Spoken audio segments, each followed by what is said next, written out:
Sports round up तरतीब पेशकश उबैद ताहिर।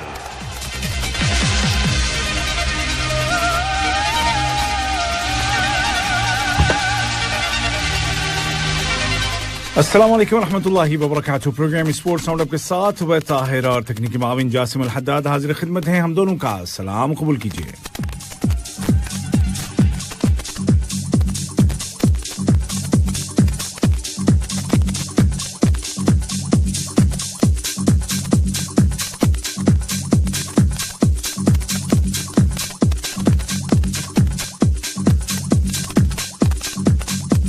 खबरों का आगाज करेंगे हम खेलों की खबरों का, उसी खबर के साथ जिसके साथ के हम सब जी रहे हैं आजकल और जीना भी चाहिए, यानी कि जो फीफा अरब कप यहाँ पे हो रहा है और सब उसी के नशे में हैं और सब लोग देखना चाह रहे हैं कि भाई क्या क्या हो रहा है, कौन सी टीम कहाँ खेल रही है, किससे खेल रही है और क्या मैच का नतीजा आ रहा है। लेकिन उससे पहले ये जानना जरूरी है कि इस टूर्नामेंट का शानदार आगाज कल हुआ कैसे हुआ।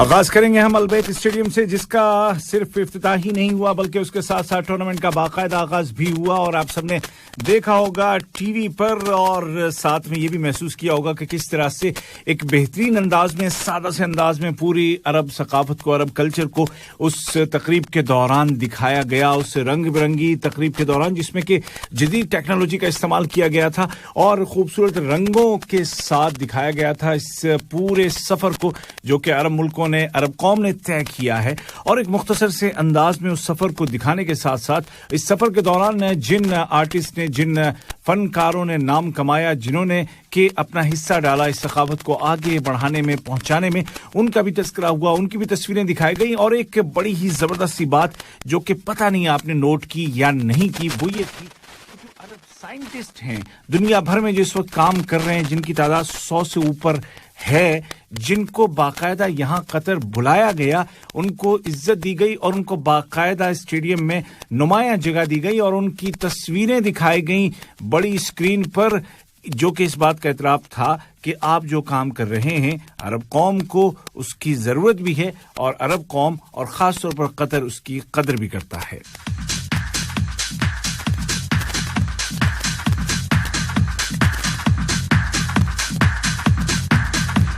अलबैत स्टेडियम जो कि 60,000 शायकीन जहां पे बैठ सकते हैं और वर्ल्ड कप 2022 के लिए इसको बनाया गया है, वहां से लाइव आपने वीडियोस भी देखे, हमारे साथी ने भी आपको वीडियो वहां से लाइव दिखाया, वेद ने, और उसके अलावा आप लोग तो देख ही रहे थे। लेकिन जो बात मैं आपको बताने वाला हूं, हो सकता है कि आपकी नजर से गुजरी हो और ये भी हो सकता है कि ना गुजरी हो। तो एक बात तो ये कि अरब साइंटिस्ट मौजूद थे और उनको दिखाया गया। दूसरी बात ये है कि इस तकरीब के दौरान अरबों में एक मशहूर कैरेक्टर गुजरा है जिसका नाम है जोहा। जैसे कि हमारे यहाँ उर्दू हिंदी समझने और बोलने वालों में कुछ कैरेक्टर्स बहुत मशहूर हैं, जैसे मुल्ला नसीरुद्दीन हमारे यहाँ एक कैरेक्टर मशहूर है, इसी तरीके से मुल्ला दो प्याजा एक कैरेक्टर मशहूर है, शेख चिल्ली एक कैरेक्टर मशहूर है। ऐसे ही अरबों में एक कैरेक्टर है जोहा। उस कैरेक्टर को जिंदा किया गया और उसकी ज़बानी वो पैगाम पहुंचाया गया अरब दुनिया तक जिसकी जरूरत है, और वो पैगाम था इत्तेहाद का और आपस में भाईचारे का। आपने देखा होगा कि मैदान में एक बूढ़ा सा शख्स दाखिल होता है जिसके कपड़े पुराने जमाने के अंदाज के हैं और उसके साथ एक गधा भी होता है, और यही जोहा का कैरेक्टर है जो कि एक ऐसा मासूम सा शख्स है, मासूम सा कैरेक्टर है जिसके बारे में बहुत सारी कहानियां बच्चों को सुनाई जाती हैं यहाँ अरब दुनिया में। और वही कैरेक्टर अरबों, आज की अरब दुनिया से मुखातिब होता है कि मेरे जमाने में तो जो था वो बहुत जबरदस्त था, आज के जमाने में आप लोग क्या कर रहे हैं। तो क्या ऐसा मुमकिन है कि वही पहले की तारीख फिर से लौट आए और आप अपनी खोई हुई अजमत को बहाल कर लें।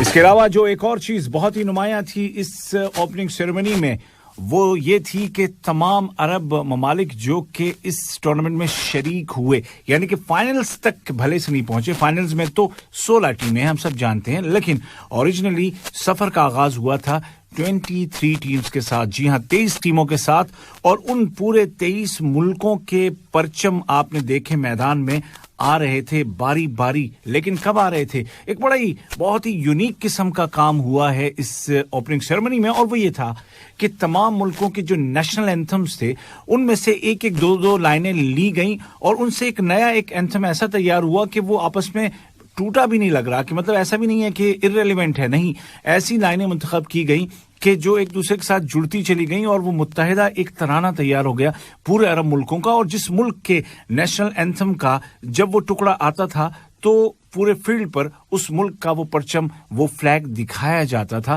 آغاز ہوا تھا قطر کے فلیگ, قطر کے اینتھم کے ساتھ, اور اختتام ہوا فلسطین کے جھنڈے کے ساتھ اور فلسطین کے اینتھم کے ساتھ. اور اس موقع پر زبردست انداز میں جتنے بھی لوگ موجود تھے اسٹیڈیم میں اور اسٹیڈیم کے باہر, انہوں نے اس کا استقبال کیا اور فلسطین کے ساتھ اپنی محبت کا اظہار کیا. آپ نے دیکھا ہوگا کہ بہت ساری آنکھیں اس موقع پر نمناک ہو گئی تھیں.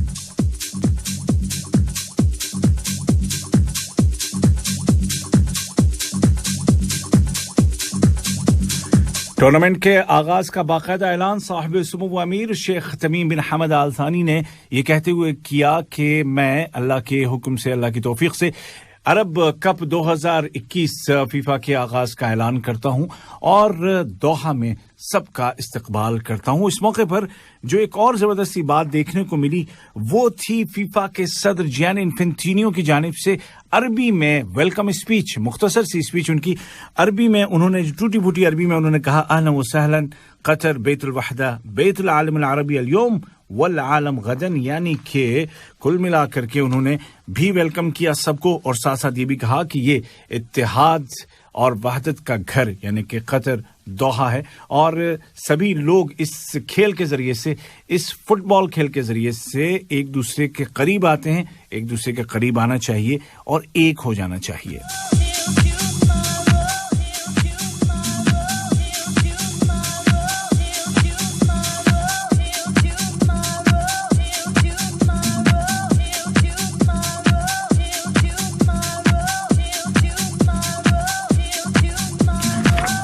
اور جناب ان مختصر سی سپیچز اور ایک رنگا رنگ ابتدائی تقریب کے بعد باقاعدہ میچ کا آغاز ہوا, اور بحرین اور قطر کی ٹیمیں آمنے سامنے ہوئیں, اور اس میچ میں صرف ایک ہی گول ہوا, اور ایک ہی ہمیں چاہیے بھی تھا جیتنے کے لیے, اگرچہ اور بھی ہو سکتے تھے بٹ ہوئے نہیں. میچ کے 69ویں منٹ میں اکرم عفیف نے ایک شاندار پاس دیا, ہوا میں اڑتی بال آئی اور تقریباً ڈی کے پاس سے عبدالعزیز حاتم کا سر کچھ یوں ٹکرایا بال کے ساتھ کہ بال سیدھی جا کے گول پوسٹ کے اس کھمبے پہ لگی اور وہاں سے سیدھی گول میں اندر چلی گئی, اور ساتھ ہی ساتھ پورا اسٹیڈیم خوشی کے مارے چیخ اٹھا, اور یہ گول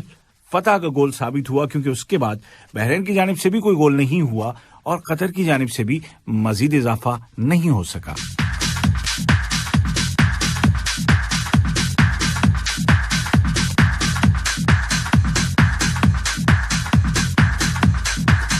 کل ہی ورلڈ کپ 2022 کے لیے تیار کیے جانے والے اسٹیڈیمز میں سے ایک اور اسٹیڈیم 974 جو یہاں کارنش پر ہے ابو عبود ایریے میں, اس کا بھی افتتاح ہوا, اس کا بھی آغاز ہوا, اور وہاں باقاعدہ میچ جو کھیلا گیا وہ تھا یو اے ای اور سیریا کے درمیان, اور ان ٹیموں کے چاہنے والے بھی موجود تھے, خاص طور پر جو سیریا کے لوگ یہاں پر ہیں وہ اور ان کے آس پاس کے ممالک کے لوگ موجود تھے اسٹیڈیم میں, اور اسٹیڈیم کے باہر بھی جہاں پر انہوں نے اپنے روایتی ثقافتی یعنی کہ ٹریڈیشنل کلچر پروگرامز پیش کیے.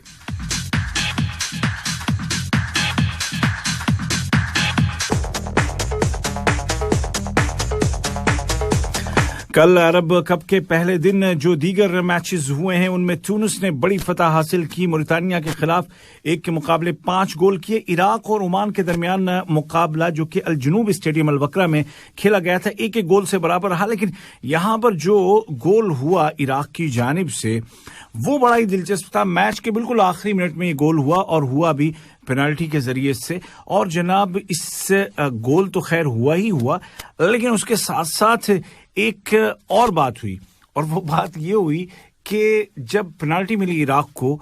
तो पेनाल्टी शॉट के लिए जिस खिलाड़ी का इंतखाब हुआ या जिस खिलाड़ी ने वो शॉट मारा उनका नाम था अयमन हुसैन, लेकिन अयमन हुसैन का वो गोल हो नहीं सका, वो रोक लिया था। अलबत्ता चूंकि शॉट मारने से पहले ही जो गोलकीपर है जगह से हट गया था, लिहाजा रेफरी ने उस शॉट को कैंसिल कर दिया। अब उसके बाद दूसरे शॉट मारने के लिए जब अयमन आए तो इराक के कोच खुद दौड़ते हुए मैदान में आ गए कि भैया तुम हटो, तुमने नहीं गोल करना है, तुम ये शॉट नहीं मारोगे, दूसरा खिलाड़ी शॉट मारेगा। और फिर खैर उनके खिलाफ कोई कार्रवाई तो नहीं की गई, उनको इराक के खिलाड़ी बाहर ले गए, लेकिन उनका आना वो इराक की टीम के हक में बेहतर साबित हुआ, क्योंकि फिर उनके कहने के मुताबिक हसन अब्दुल करीम जब्बार ने शॉट लगाया जो कि किस्मत से मिल गया था दूसरी दफा, और वो उसमें कामयाब रहे और बिल्कुल आखिरी सेकंड्स में ये मुकाबला 1-1 की बराबरी पर खत्म हो गया।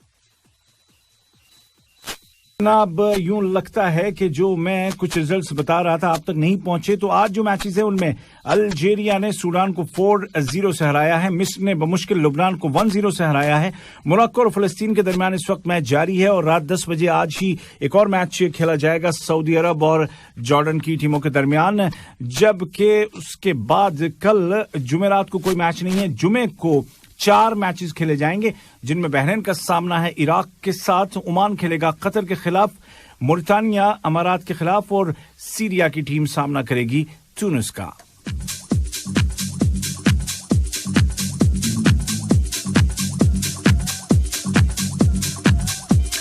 ट्यूनिस की टीम को झटके लगे हैं और ये के बाद दीगरे उनके 2 खिलाड़ी की खिदमात सब उनको हासिल नहीं है। उनके जो मिडफील्डर थे हमजा अल मसलूसी उनको कोरोना पॉजिटिव पाए गए और अब वो जाहिर है कि अब नहीं खेलेंगे। और उनके दूसरे नुमायां खिलाड़ी थे जो यासीन शेखावी, वो जख्मी हो गए हैं और उनका भी लगता है कि अब वो बाकी मैदा मैचेस में ट्यूनिस के साथ नहीं आ पाएंगे। एक और कोरोना पॉजिटिव खिलाड़ी पाए गए हैं जो जिनका ताल्लुक जॉर्डन की टीम से है।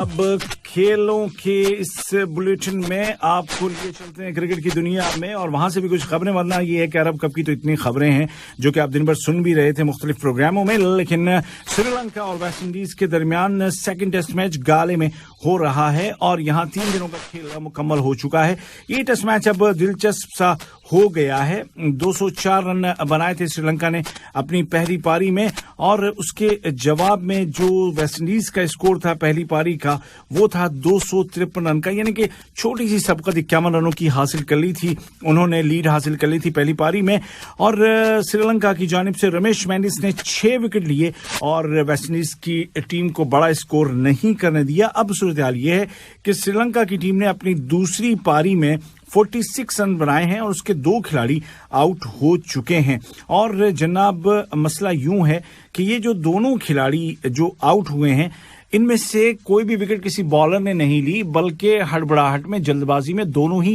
रन आउट हुए हैं और ये कोई अच्छी बात नहीं है। आप अपने मैदान पे खेल रहे हैं تو آپ کو اپنے میدانوں کا پتہ ہونا چاہیے. تو فی الحال اب 3 رن پیچھے سری لنکا ویسٹ انڈیز کے پہلی اننگز کے اسکور سے, جو کہ ظاہر ہے کہ کل شروع میں ہی پورا ہو جائے گا. دیکھنا یہ ہے کہ سری لنکا کیا بڑا اسکور بنا پائے گا کہ پھر چوتھی پاری میں وہ ویسٹ انڈیز کو وہاں تک پہنچنے سے روک سکے.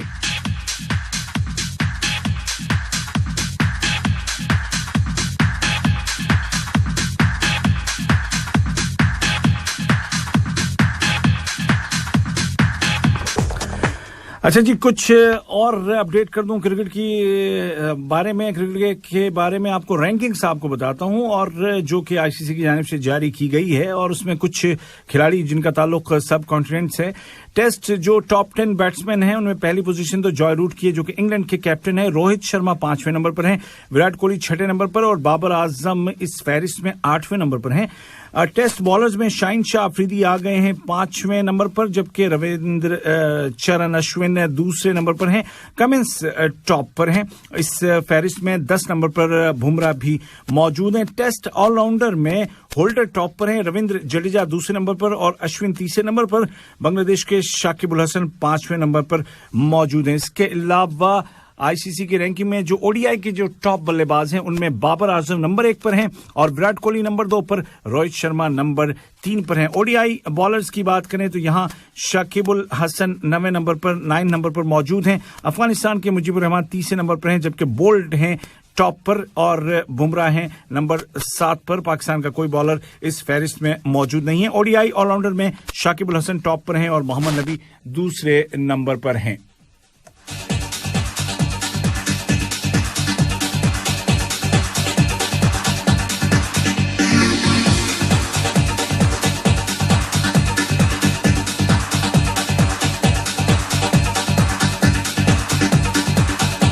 يلا يا شباب